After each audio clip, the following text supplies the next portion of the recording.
Welcome, everyone, to tonight's live sales training presentation with myself and host Noel Walsh in the world record holder of cars sold, the one and only Ali M. Reda, who I had the opportunity to meet. Ali, I think we met towards the beginning of the year.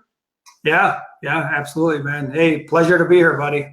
And, we've had a good relationship since, and you're one of the most humble, down-to-earth, caring, giving, loyal people I've had the opportunity to come across in my life. So I want you to know that. But welcome to tonight's broadcast. And so tonight's broadcast is, overcoming your biggest objection in sales.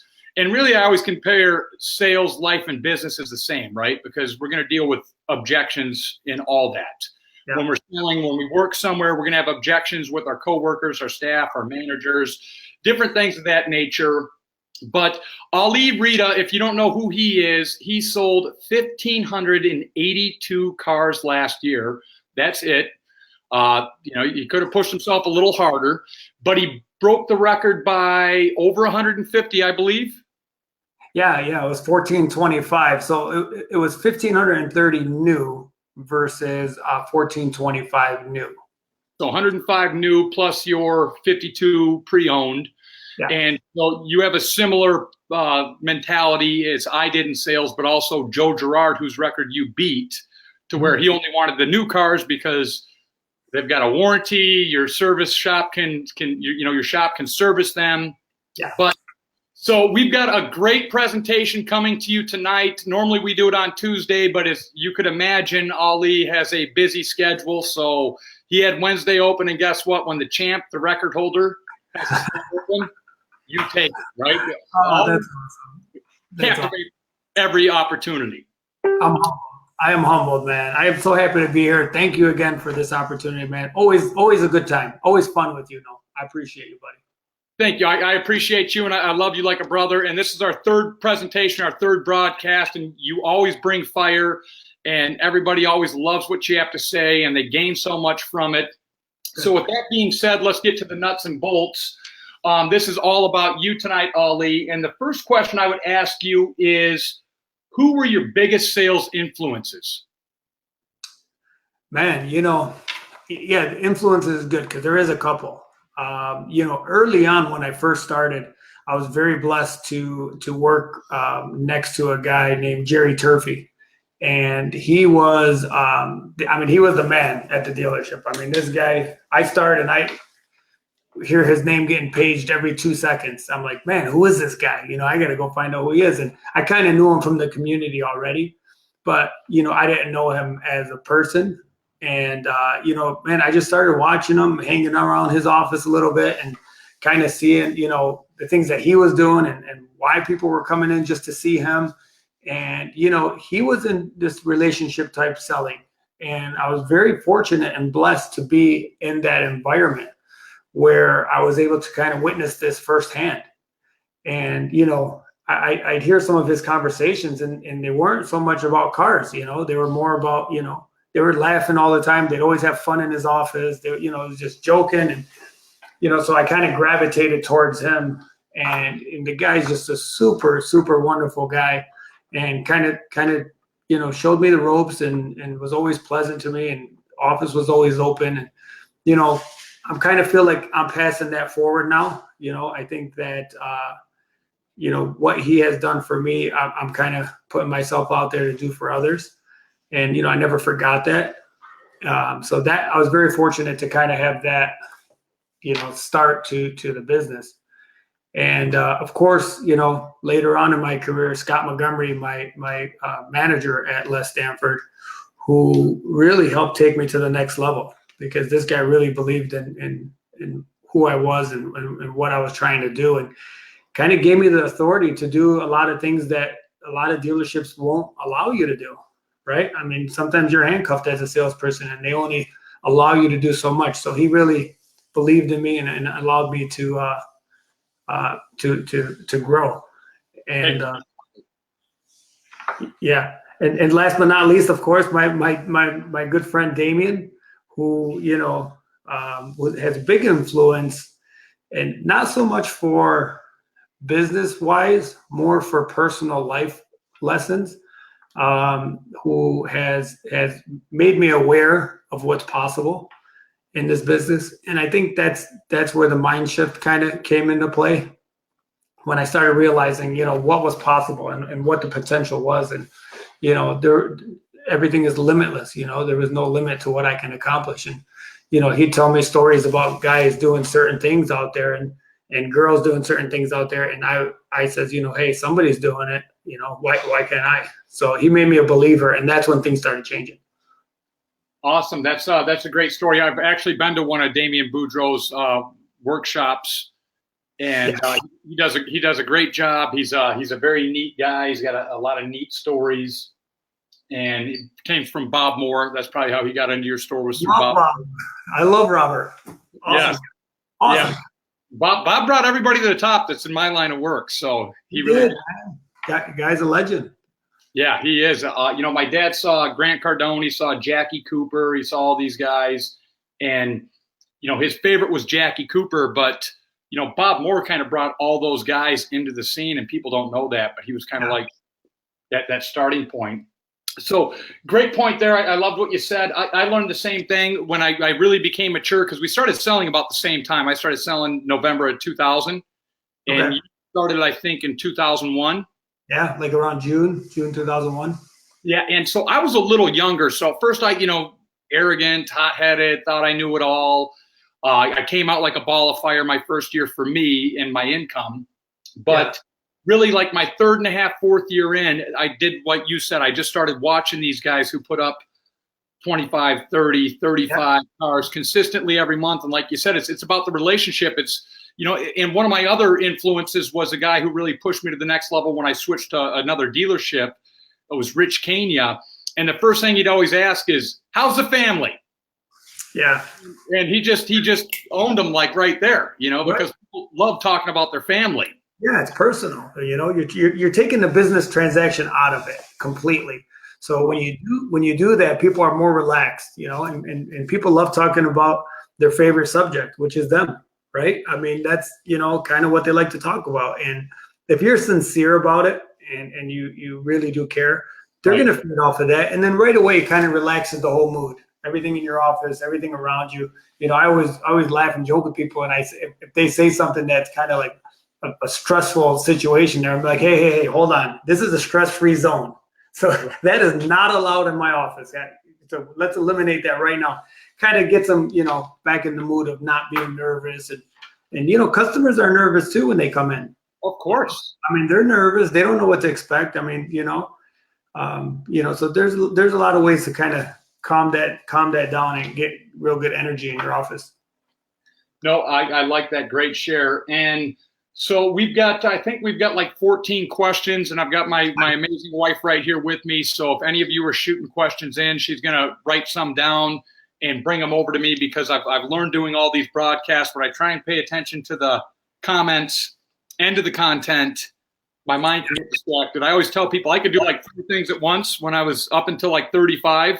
And now I'm doing my coaching calls. I'm like, wait, let me write this down. Like, no more. I can't do 2 things at once anymore. I know. But first question I want to ask you is, did you give anything up to reach your achievements? Ooh, that's a good question. But don't we all? I mean, don't we all give up something every day? Every day we go to work. I mean, we do give up something in this business. It's, it's very demanding. It's very time demanding. A lot of the places do open up 6 or 7 days a week. So most people are working at least 6. So yeah, I mean, we give up time. We give up time with our families. We give up, certain things that we probably like to do, but it's for the greater good, right? And if you're gonna give up that time, and you're making these sacrifices for your family, that's where I feel like, you got to make the most of it. That's where I feel like, hey, I'm going to be here and I'm missing out on this, then I better maximize my time here and, make it worth it. because there's nothing worse than giving up time and sacrifices and time with your family and then not doing what you're supposed to be doing on the other side. It definitely makes it easier when you are, doing well and successful. And, let's face it, this business is brutal, man. When it's slow and it's tough, I mean, there's some, very tough times that tough pill to swallow, I guess, when you're giving up time for your family and you're not doing so well in the industry. So that's why I like to help people, man. I know what that feeling is like. I know a lot of people will say, hey, oh, you're lucky because, you got this business coming in, but it wasn't always like that. And I've never forgot. So I know exactly what it's like. I still get the butterflies that everybody gets beginning of the month. You start out at 0 and you're like, am I going to have a good month? Am I going to have a bad month? I mean, we as salespeople kind of beat ourselves up more than anybody else does. And, I respect that. So yeah, man, we all give up something. No, very, very true, and great answers. And I'm writing down all your statements, all your answers to the questions, so I can recap everything. Yeah, man, for sure. And for new car salespeople, or really car salespeople, or salespeople in general, almost across the board of any industry, what would be your first piece of advice? Man, believing, I guess, would be my first thing. You got to believe, right? I mean, you got to believe in yourself. It comes off. It comes off with your customers immediately. So if you don't believe in yourself and you don't believe in your process and you don't believe in what you're doing or what you're selling or the dealership you're at, I mean, all of that stuff is going to come off incorrectly, So if you really believe it from your heart, man, everything else is so much easier. So, when I started believing what was possible, I mean, things started changing rapidly, man. I started, a lot of times, why do new people do so good in this business is because they don't know any better. And then as you get 2 or 3 customers that, don't buy, and then this problem, and then, credit problems. And then now all of a sudden we start sabotaging our own minds. Why this person can't buy, or why should I approach this guy in the lot because he pulled up in an old car.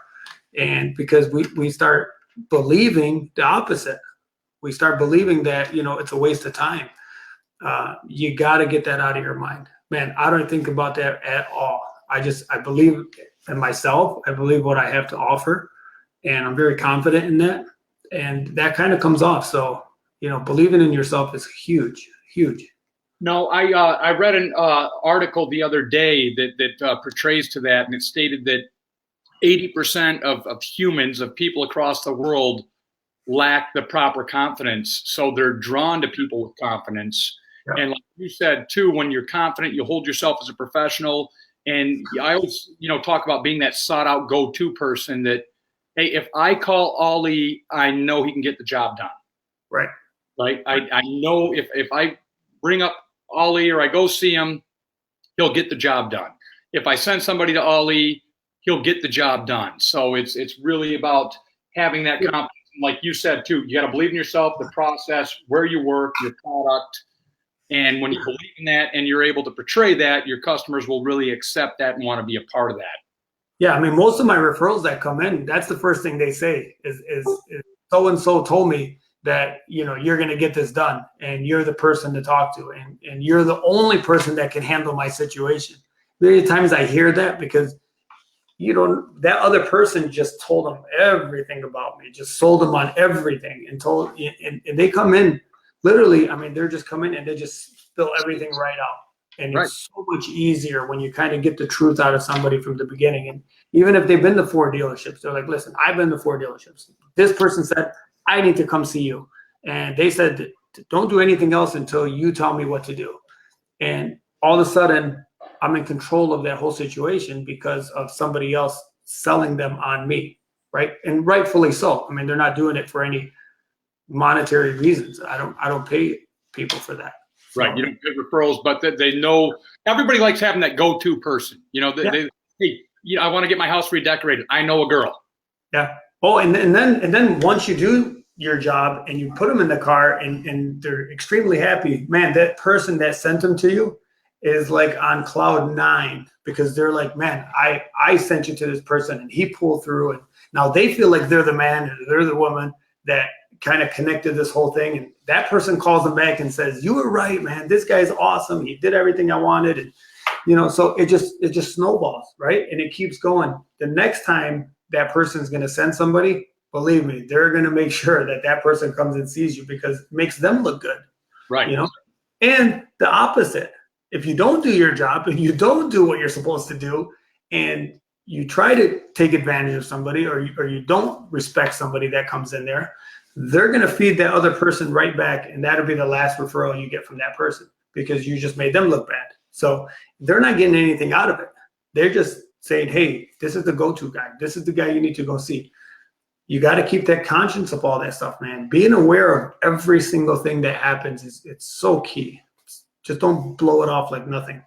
I love that. And so this is something, because we had a little conversation, I believe it was Saturday when you were at your cottage. Yeah. And so we just kind of talked about some stuff that we could address that we thought would be value to the market, value like professionals.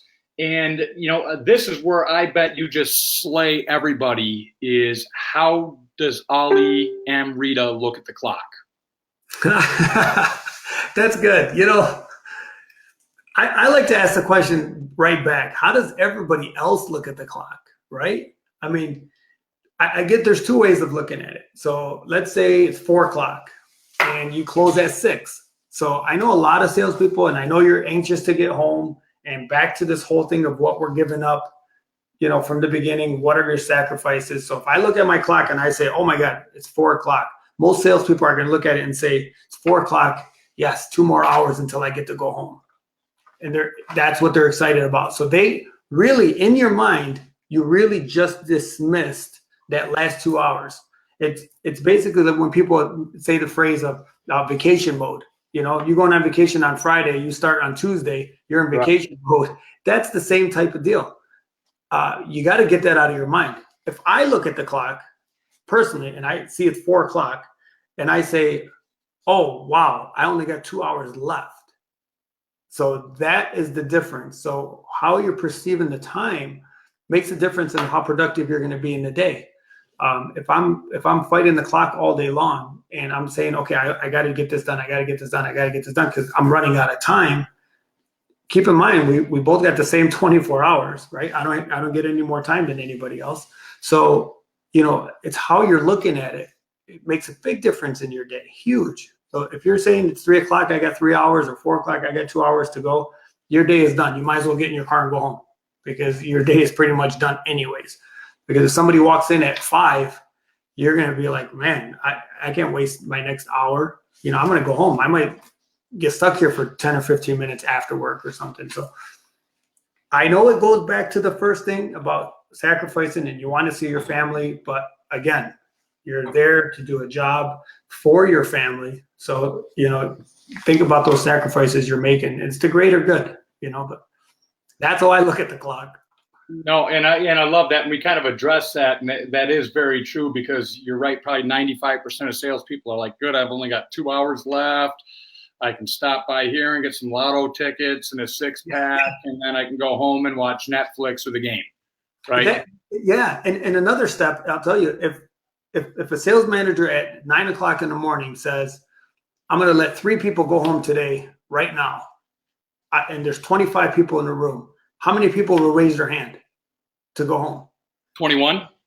So that makes me think, are you there for the sales manager? Are you there for the owner? Or are you there to run your own business? So your mindset should be, if I go home, my business closes down. Yet, you're right, 21 out of the 25 will raise their hand and say, I'll go home. Again, I don't know the home life situation, and you might not have seen your family in the last 3 days or 4 days, and I get it. But the mindset should be, if I'm here working, then I need to focus on running my business. So if you're one of the people that raise your hand and say, yeah, I'll go home today because it's 85 and I like to go to the beach, I mean, that's great, but you just lose an opportunity.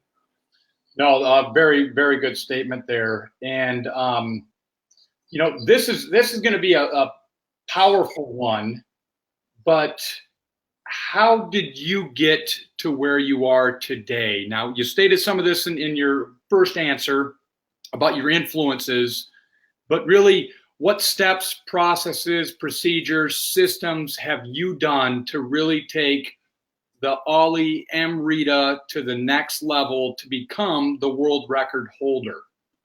Yeah, I mean, there's a lot of things, right? I mean, there's a lot of things that are going on, but hard work, obviously, I mean, nothing was given to me. I mean, I too started out selling, 10 cars a month, 12 cars and 15 cars. So it took a lot of hard work, dedication. And it's not just the work that you're doing in the dealership. No, I mean, it's what you're doing outside of the dealership. So for me, things started changing when I started becoming a little more involved with the community, and I started getting myself out there. And I mean, don't get me wrong, it took a lot of time to get there, and it took a lot of extra hard work, and it took a lot of, after work activities and charity events and functions and, weddings and everything else that I had to attend. But those are the type of things that are going to get your name out there. I mean, you don't have to use me as an example. Use any successful person in your community and figure out, how is this person so successful and what have they done? And you're going to find that they're very active in the community. I mean, so the way I got to where I am today was by a lot of hard work, rolling up my sleeves, getting involved. It's almost like a politician, what they try to pack in, in a season, or when they're out running for something. Campaigning. Yeah, so it's just almost like that. I mean, they roll up their sleeves, they hit the ground running, they're in the community, they're in people's faces, and it's just like that, but all the time. It's not just for 2 or 3 months or 4 months. It's all the time. And I still do it. Well, yeah, you're keeping it going. And, like you said, you go to a wedding and you're going to have that conversation where people just automatically want to deal with you. Yeah. I met this guy at a wedding. He's the nicest guy. He's charming. He's got a beautiful wife, 2 great kids, da-da-da-da-da. That's who I want to deal with. And, this isn't going to be at all political and whether you like the guy or not, but I just saw something the other day, and I think the last 3 days of the campaign, when, and like I said, this isn't political, but when Trump beat Hillary, he went to 83 cities in 3 days. Crazy. Hillary had a concert with Jay-Z and went to 2 cities the last 3 days. Yeah, I mean, learn from that, right? I mean, he did it, right? How did he do it? And he hit the ground running, and he put in the time, and he worked at it. And like I said, I still do it. I still go to these charity events. Now it's easier because everybody now knows me there, but you got to keep it going. I mean, I can, stop doing that and probably still gain business, but I'm not going to, keep gaining it as I am now. No, very true. And, that's something else that I've learned from, 2 of the greatest salespeople I've ever talked to. Well, 3 would be you, Ben Gay, and Joe Girard, and we're going to circle back around that wagon. But, Ben said the same thing as, he was Zig Ziglar's boss, and we all love Zig Ziglar quotes, and, he's a household name for the most part, especially if you're in sales. But there was a contest to be who would be the president of the company. And Ben was setting up appointments and pounding the pavement to where Zig thought he had it in the bag. And he went on vacation, and his top sales guy was like, "Oh, we got this in the bag." When Ben was setting up appointments, till the last minute of Sunday before Monday's announcement, closing out these deals. So it really is, you have to put in the time, the work. And like you said, too, what I've seen in my life that's created anything of success, it's like working out, right? If you go to the gym once a month, you're going to look like you did yesterday, or probably worse, because we're all getting older every day, and we're starting to pack it on in different areas, and our metabolism slows down. But you got to go 4 or 5 days a week if you want to see results. Right? Exactly. 100%. Consistent in your growth too. You you don't want to have an Arnold chest, and you can't bench 110 pounds the whole time and be like, oh yeah, I'm gonna get, you got to go from 110 to 135 to 165 to 200 and on. Well said. Absolutely. And then if you stop going 6 months later, then you could lose some of that muscle mass. I mean, that's what's going to happen. And great analogy. I love it. You're going to be right back to where you started. And believe me, I'm living proof, because I don't have a problem with putting on a weight. I have a problem with keeping weight. Yeah. And we've been so busy, my wife and I, that we haven't worked out in a while. In fact, we just canceled our gym membership because it's like, all right, if you don't go somewhere all year, do you keep it? And it's like, no. Yeah, and, but, I haven't. And so every time I look at myself, me and my wife are getting ready, and I'm like, remember when I looked really good? People are like, man, you look like, you could be on a magazine and this and that. I'm like, where did it go? And I'm like, well, let's see. You still look great. You look great. Thank you. I appreciate that. But it's just an analogy I wanted to talk about there. But here's one, and this is really what we based the live stream off tonight. So it's almost coming at perfect time. But how did you overcome the biggest objection you ever faced? And elaborate on this, because we've talked in confinement and opened up, and I know kind of it gave you a canker sore, we'll call it, right? Yeah, I mean, okay, so the biggest objection I ever faced is probably this one now, the one I'm going through, right? I mean, this is kind of like a huge punch in the gut. And so quick, I know most people know about this, but just elaborate a little bit about So with the whole record thing, right? I mean, the whole, beating Joe Girard's record and I mean, here's something, obviously we all looked up to this guy, in the industry. Everybody looked up to him, and by any means, I'm not diminishing anything he's ever done, because he paved the way for people like me, set the bar high, absolutely, and he gave me something to shoot for. And this is an objection, because I had a completely different picture of the way this thing was going to go, right? I mean, I had a completely different picture, and I said, 44 years, wow, this guy is going to be so happy that somebody has, got to this level. The industry needed this right now. It's perfect for us, and we'd be able to use it to kind of grow the industry as one. And and then to come and say, no, you didn't do it. I'm going to sue you for it, and all this other stuff is just bizarre. It's so crazy, right? And I still can't believe that I'm even going through this. And hey, all I did was worked hard and got to where I'm at by doing that. And that's an objection I have to overcome. The way you overcome it is you move forward, man. I can't dwell in that, because guess what? I still have to sell cars. I still have to provide for my family. I still have to be me. So I'm not going to lose sleep over it. Everybody watching here, everybody in the auto industry will contest to this, but we wake up to face rejection every day. Every day we got to go in knowing we're going to face some kind of rejection, whether it be a customer not buying from us, whether it be somebody from service screaming at us because of service, or their car broke down, or whatever it is. But we wake up every day. I drive into work knowing that somehow, some way, I'm going to face some kind of rejection today. How do I overcome that? So your mindset is huge when you go in there. If I'm going to dwell over those things, and I'm going to say, oh man, I lost that customer, and I'm going to get down on myself, or a customer screaming at me for service, and I go take it out on the guy trying to buy a car, completely just shatters your whole day. You got to be able to let go. You got to be able to not let it consume you, because guess what? Next thing you know, you bring it home with you. And if you bring it home with you, then there's another problem, because now you're getting your family involved in your work life. And objections are there. You learn, you grow, you move on.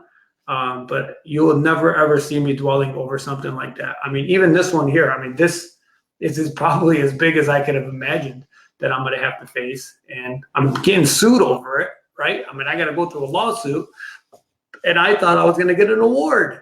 So, I mean, that's, I got to swallow that. Tough pill to swallow, but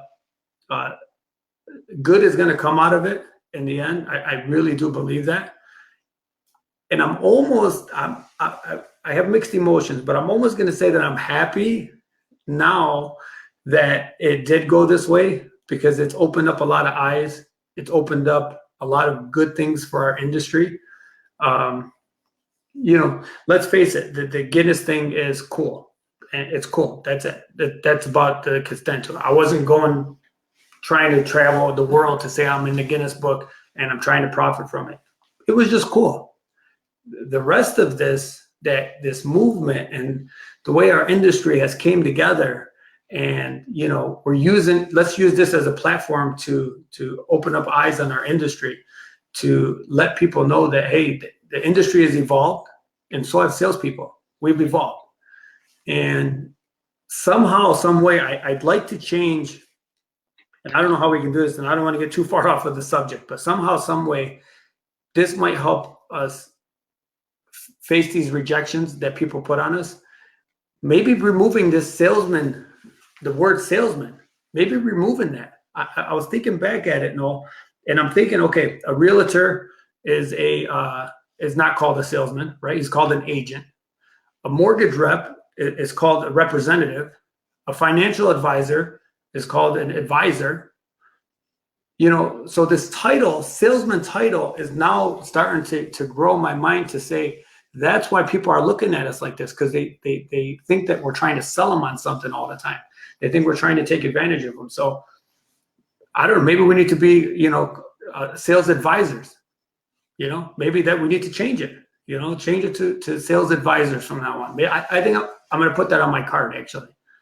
I think I'm going to change my card, and it says sales professional on there now, but I think I'm going to put it to sales advisor, because that's what we're doing now. I mean, we're selling $100,000 cars. Right. We're selling, houses are going for that. So how, there's something wrong here, and that's all part of objection.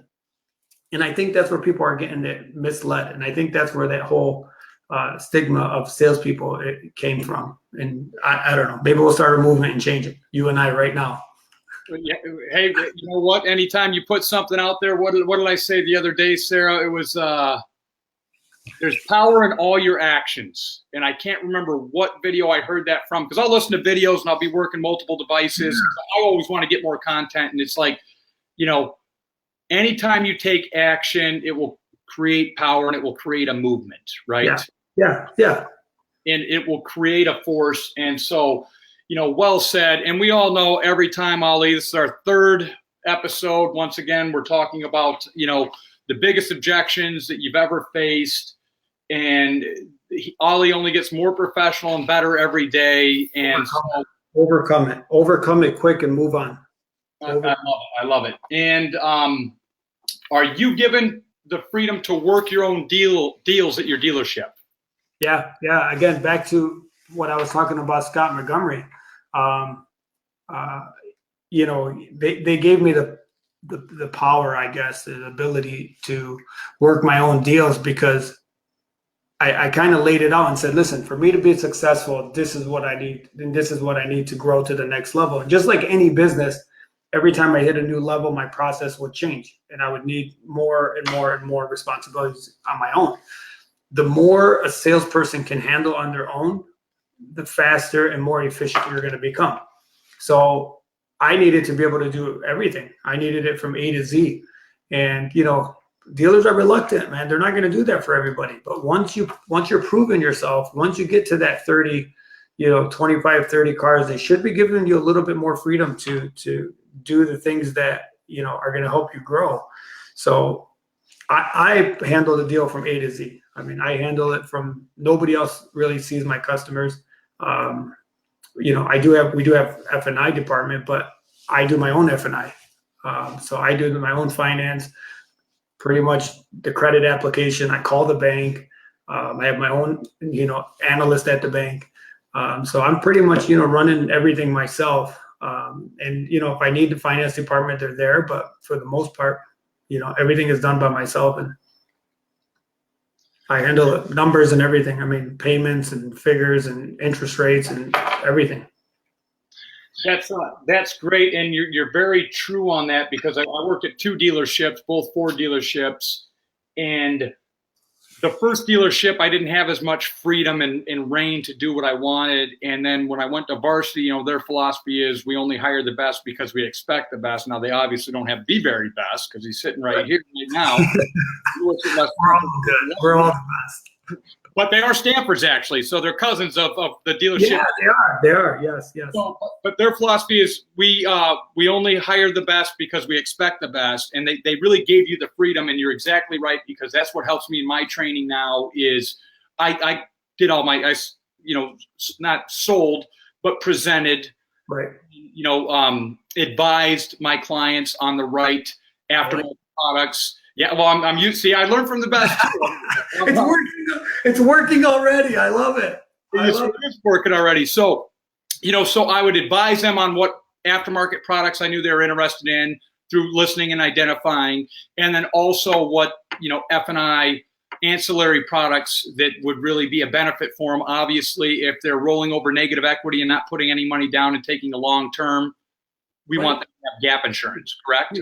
Right. Right. Huge. If they're towing a 15,000-pound camper, we want them to get an extended service plan. Or if they're a single mom with 3 kids who's paid the $20 a month, $30 a month now for the extended service plan. So if in 3 or 4 years down the road you're in a tight situation and something big goes, you pay your $100 deductible or what have you, and you aren't stuck needing a new engine or a new transmission. And that's all in presentation, right? It's all how you present it. So if you present it to them and explain it to them and are transparent about it, then you are more likely to be guiding them in the right direction. If they're coming in and you tell them their payment's $400 and they come back and you just show them a contract and you're at $550, then all of a sudden it looks like something was going on. You're like, oh, well, this is this, and this. Now you just lost credibility, rather than just being upfront from the beginning and saying, listen, these are all your options. Let's see which one fits your family needs the best. And the ones we don't need, we don't have to move forward with. And using the word we is part of the advisor role, right? I mean, you shouldn't say that you need to get this, you need to get this, you need to get this, because now you're kind of forcing somebody to make a decision.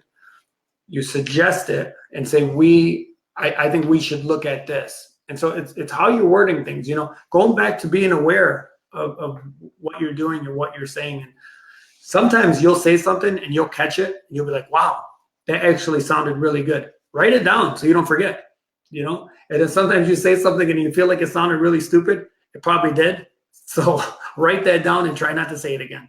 But it all goes back to being aware. And that's where Damien has done such a wonderful job. I was probably never so aware as I am now. I'm aware of my customers' body positions now and their presence. Are they leaning in? Are they leaning back? Where their hands are. Right. Yeah. Now I'm paying attention to all this. So, right. Yeah. Are they looking at their clock? Are they looking around? Are they focused on me? So now all of a sudden I'm extremely aware of their position because I want to make sure that they're comfortable. And, they'll follow my lead sometimes. If I lean in, they'll lean in. If I lean back and cross my hands like this, then they'll actually lean back in their chair. So now you're engaged. Very important stuff. I would have never, ever paid attention to, but very important stuff to kind of pay attention to. No, very true. And I called it, I'm naming it right now because you inspire me, but I called it the melting pot. So when I wanted to really seal that deal, and we're not salespeople, but not really close the hammer, but really kind of, right, letting them know that this is what they should be doing, right? I mean, put into it. But what I do is I start talking about my daughter, and I'd lean back like this, and if they came in like this, I'm like, oh, they just melted. I just melted them. I'm like, it's over now. I'm they're interested now. They're engaged with you, and now they're interested in you, and now they're believing you, and again. You got to be doing the right thing also. We're not doing it for the wrong reasons. Right. You're doing it for the right reasons, and you're going to gain a customer for life, man. No, and what I was doing is I was testing my process to see if they were ready to go to the next step or if it needed a little more massaging. Because I said, probably one of my greatest sales trainers was my father. I worked with him for 6 months. He was in the business for, close to 20 years. He's up to GM and different levels like that, actually at a Chevy store right there in Ann Arbor. And he said the biggest problem he sees is salespeople over talking. right? Oh, 100%. Gosh, the stuff that they say on the phone, the stuff people will say in front of customers, sometimes I just hear it and I'm like, oh, why? And I'm just, but they're just not aware, right? They don't realize what's going on. They're just not paying attention. You got to be aware. And it's the same on phone. It's the same on text messages. It's the same on email. All of that tone comes off. We all know, somebody texts you something and it comes off rude, because it was rude. So if you're in a hurry, and especially now day and age, man, people are texting and emailing and all that stuff because nobody wants to get on the phone anymore. Your tone will transfer on a text message. If you're happy, if you're excited, if you're, sometimes I got to be careful because I look down on my phone and I have, 40 text messages that I haven't read. And I'm quick to kind of grab it and just respond with these quick answers. But I got to be careful because, people will feel like I'm brushing them off, with an answer. So I'll catch myself sometimes doing that. And then I'll go back and, make a joke or something, let them know, hey, I'm engaged, I'm here. But it's not easy paying attention to that stuff, but you really got to be aware of everything. No, I love that. It is all about being aware. And so real quick too on this, because, I follow you whenever I see you post or you come up with my notifications, I'm like, what's all you got to say today? Or what's, this or that. And so many people, I hear, oh, he works at a GM store in Michigan. It's all employee deal. They'll always come up with something. I was talking to somebody today and they said, it was a post actually on LinkedIn from a gentleman in the auto industry. And he talked about how, we always say, wow, he got so lucky. Wow, that fell on her lap. And this type of stuff. And so I sometimes 99% of what people say, because you deserve nothing less, is great, but every once in a while you'll get that knucklehead, right?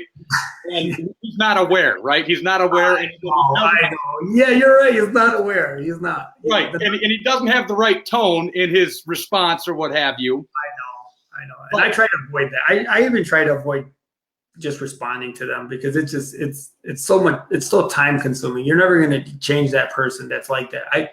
There was a post a couple of days ago. They're like, oh, Joe Girard sold in somewhere in the Midwest where, weather and very difficult to sell in that area. Where did Ollie sell at? And I said, oh, right.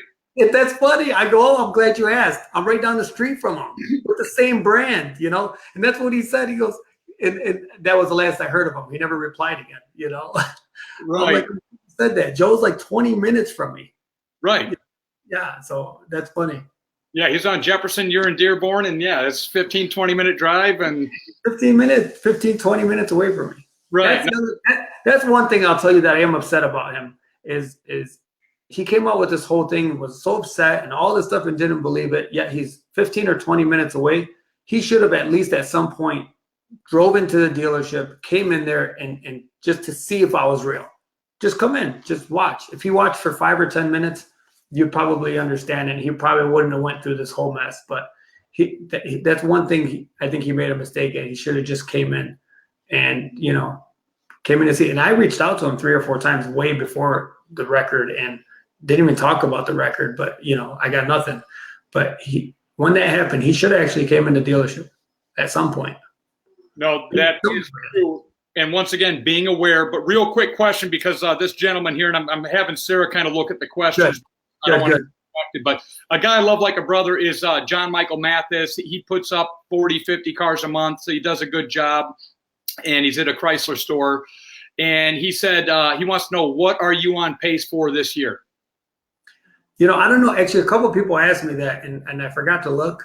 But, I don't know. I've been averaging over 100 a month. I know that.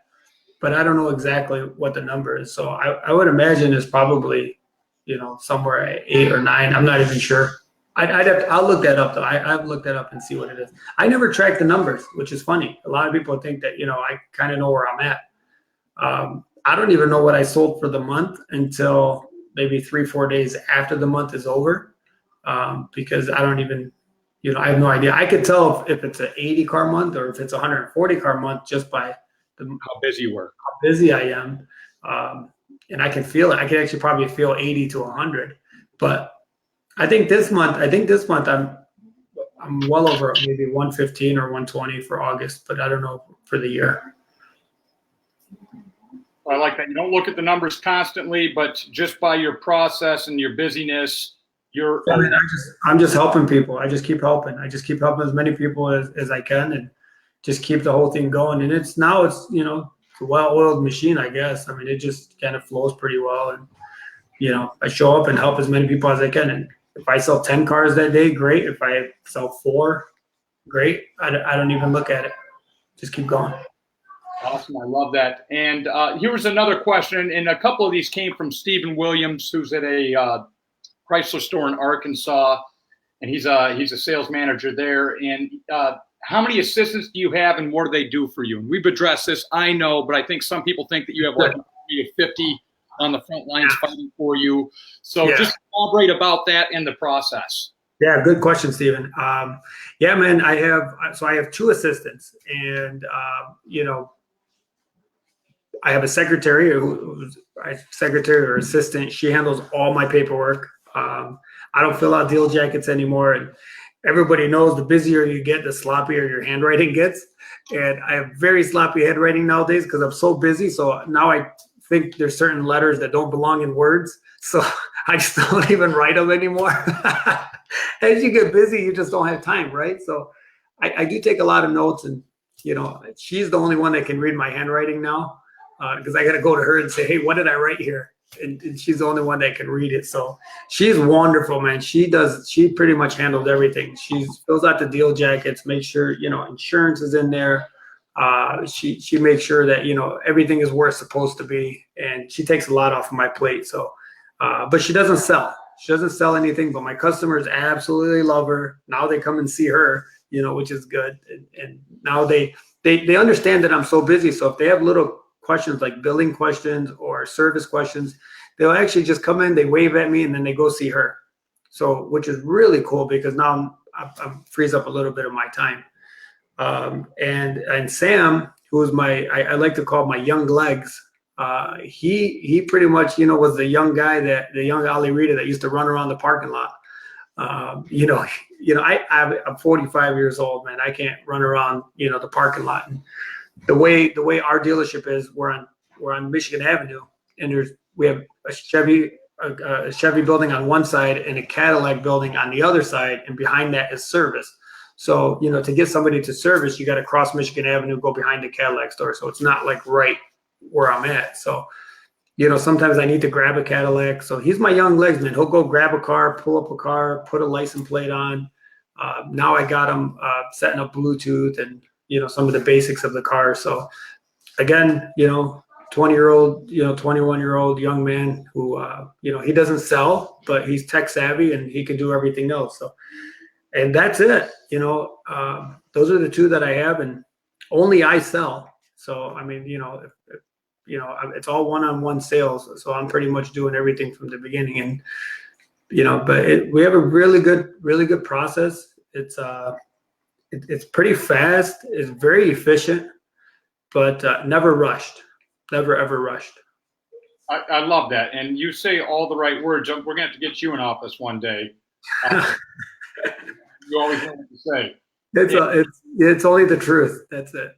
It is. And so, and you just answered Nick Harper's question, which he asked, how many brands do you sell? So that would be 2.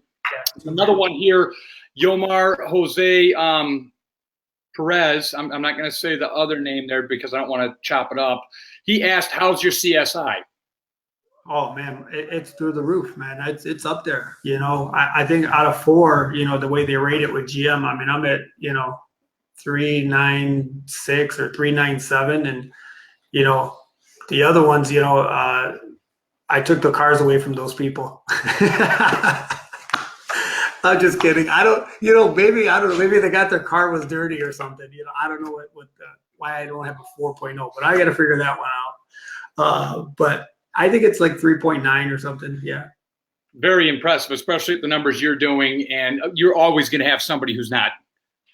Yeah, but it's very important to address those people. That's one of the first things I do every morning is as I look up the CSI scores, I look up the CSI reports, and I check them from the day before and see which ones I got. And it's really cool to get the good ones It's really cool to read them because it makes you feel good about yourself. And once in a while, when you get a bad one, you know, send a tow truck to their house and pick up the car. You know? But it's good to have the bad one because you need to address it. You need to address it right away. You need to you know, figure out what the problem was and own up to it. You know, even if it was the car was dirty or the car broke down that night or, you know, something happened, whatever, you know, they felt like they were there too long or whatever the case is. But, you know, just own up to it, call them up, apologize, tell them, hey, you know, I'm learning, you know, I learned from it. I apologize that this happened and please come in. I'd like to talk to you in person. You know, as soon as they come in, I give them a big hug and it's kind of forgotten. And, you know, I don't get upset that they wrote that because it's probably the truth. You know, but I just like to make sure that they're not going to be spreading that word around. That's key, you know, and, you know, if you have them come in and you give them a big hug and they kind of forget about it, it's pretty cool. No, it is. And that's something that I always teach my clients, as I say, you know, because I have them in, I'm like, build your Facebook business page, do this. And they're like, well, what if I get a bad review? Or what if somebody says something bad? I'm like, well, that actually gives you the opportunity to address it. And then the other people seeing it see that you actually care and you're not ignoring it. See, so many people, it seems like they see something bad and they freeze up and they hide and they're like, oh my gosh, my world ended. I took good care of them. I stayed late. I did this. How could they do this to me? Rather than picking up the phone and being like, yes. Ali, was it something I said? Was it something I did? Was it something with the you know, like, let me know what I can do next time, or the people that you send me, I can give them a you know, a 4.0, you know, that, you know, whatever. They'll give me a 4, you know, that I can give them 4.0 service. And I think so many people are afraid of that. But some of my greatest contacts on social media and stuff like that, they didn't like something, they didn't like this, and I just addressed it in a professional way, and we became like great friends. Yeah, it's fine, man. It's fine. People are going to have their opinions in that, but it's okay. You know, right. They might have just had a bad day, whatever. You know, they might have came in with their spouse and, yeah, you know, they were upset because of the color that they chose or whatever it is. I mean, you know, just own it and move on. Another objection, right? That's okay. Exactly. I love that. Own it and move on. And so we're going to just get to a couple more here, and then I'm going to recap everything and then just have you really kind of you know, just kind of give your final thoughts on everything, because I know you're a busy man, and I know you've been busy this week with a lot of interviews. So this one came from Hermilo Novella Quiargo, I believe, and I probably chopped that up, Hermilio. I apologize. But what would you say is the legacy you're living? You know, it's not just the numbers. It's not, you know, I want to be the person that sold the most cars, because one day somebody's going to beat my records. One day somebody's going to outsell that. So I probably like to say that I've helped more people by hitting that number. I'd like to say that I've helped, you know, people live better lives for themselves and their families and help them achieve their goals. And even if I just helped them by simply hitting that number, gave them, you know, a goal to reach for, and made them believers of what's possible. Even if they just looked at it like that and say, hey, you know, if this guy broke the record, then what's possible for me? I didn't set out to sell 100 cars a month. You know, I didn't set out to do that. I just set out to do the best that I possibly could do. And, you know, this is kind of what happened, which is great. And like I said before, I think I'm happy that things happened the way they were, because I think if I would have probably just gotten the Guinness book, and it would have been cool, and kind of everybody would have been like, okay, there's that guy, you know, he got in the Guinness book. But this is kind of shedding light on us as salespeople. You know, I don't feel like I'm better than anybody at all, and I don't feel like anybody is better than me. And I think I really believe that we're all in this together. And, you know, hey, a lot of times I'll put in a post, you know, share, love, and learn, right? So I want to share with everybody. I want to love everybody, and I want to learn from everybody. So that's what I mean by that, you know, share, love, and learn from each other. And I mean, it's so cool to see that. And, you know, I get a lot of private messages from people saying, hey, you know, they're inspired by what I've accomplished, and, you know, where this business and this industry is going. And that in itself is inspiring, you know, so that gets me inspired to do better. And you know, that's pretty much more gratifying and more heartfelt, I guess I should say, than being in any book. I love that, and I know you're. We had a personal talk, and I usually try and make these all professional, but I know to you the record didn't mean as much as it did to your kids as far as the business. And so that's kind of the tough thing is when our kids kind of see this stuff and they see what we're fighting for and they know what's right because they were right there, right? They heard the dinner time talks and they heard this and they saw dad work and you had to miss their basketball or soccer game because you had customers stay late or what have you, or you had a busy day or it's the end of the month or whatever. And, you're like me that, you don't need all that gratification because you know who you are and what you can do and you strive to be better every day. But sometimes it hurts when it's the people. Hurts, man. Yeah, man, it hurts. It sucks. Why is my 9-year-old son come up to me the other day and tell me, are you being sued? I mean, he doesn't even know what that means. And how heartbreaking is that? How stupid is that? I don't even have an answer for him. He's proud of me for what I did. And how do I explain that the process or whatever it is failed us? I mean, I would have never applied for the Guinness book if I thought this was going to happen. I don't care. I would have never even applied for it. I would have said from the beginning, you know what, fine, I beat the record. I don't care. I would have never brought it up to my family. I would have never put my kids saying that, hey, their dad's going to be in the Guinness book because they didn't even know what the Guinness book was. They had no idea. They're 9 years old. I have 9-year-old twins, a boy and a girl, yes. and Michael and Medina. And they didn't even know, what it was until I brought it up. And now, he reads in, the article that came out and he's like asking me what is sued? What does that mean? And am I going to court? And now they're worried. And, I mean, come on, how horrible is that? How horrible. No, that is true. And so we're just going to do a couple here and then I'm going to recap because, I mean, as always, I mean, you packed this hour so far with so much content that. Awesome, dude. We always have a good time, you and I.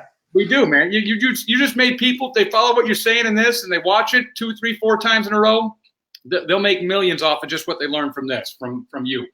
And so if you could tell yourself one thing, we all hear this all the time, but it's very true. If you could tell yourself one thing from your experiences when you started selling cars, what would that be? Man, just build on relationships. I would tell myself build on relationships early. Don't look at the person as one sale. It's not a one-night stand. And I would look at it like not selling this one person, but imagining how many people this person has behind them, right? I mean, now, if there's 3 or 4 cars in the household, which these days there are, right? I'm looking at it like I don't want to sell one of those. I want to sell 3 or 4 of those cars in that household. So, don't look at the person as that one person. Look at the potential of what they can bring to your business. And if you treat them right, you don't even have to ask for it. It's just going to come. I love relationships, man. Yes, and that's how I sold it. Was all I've learned when you focus on the customer, and I would tell my customers that I'd say I don't want to sell you 1 car, I want to sell you 10 cars, and I want to sell everybody 10 cars. And when I took that mentality on, and I love what you said, and didn't look at it as a one-night stand, right? How much commission can I get on this customer sitting across from me? But you know what? Whether I do well or whether I don't do so well, this is a future. This is a relationship. This is residual business that I'm creating. Your insurance agent, he doesn't call you every month or every year and say, hey, Ali, your insurance is up. Are you going to renew with us? You're going to come? No, they send you a bill, right? Yeah. But car sales is different. There's another one. Hey, they're called an agent. Right. Something is wrong with this, man. Something is wrong with this. I'm changing this thing. So here's what we're doing. We're going to address Webster's and we're going to address Guinness, okay? Yeah. So we're going to address those two. So real quick, I'm just going to give my highlights here of what you said. So Ali was asked, did you give anything up to reach your achievements? He said, don't we all? It was time demanding, but he did it for the greater of good, and he made the most out of it. For new car salespeople, Ali said his first piece of advice was you got to believe in yourself, process, where you work, product, and when we believe Don't pre-qualify anything that you believe is possible to achieve. When I asked Ali, how does he look at the clock? He said when he has 2 hours left, he's looking at what else can he do and accomplish. He uses all of the time to maximize the business. He sees other people look at the clock when it gets to 4 o'clock or 2 hours before closing time. They're looking, all right, let's start shutting everything down. They're in vacation mode. They're mentally tuned out. Ali has 2 assistants, one who's somewhat of an admin and someone who's his young legs, as he always calls it.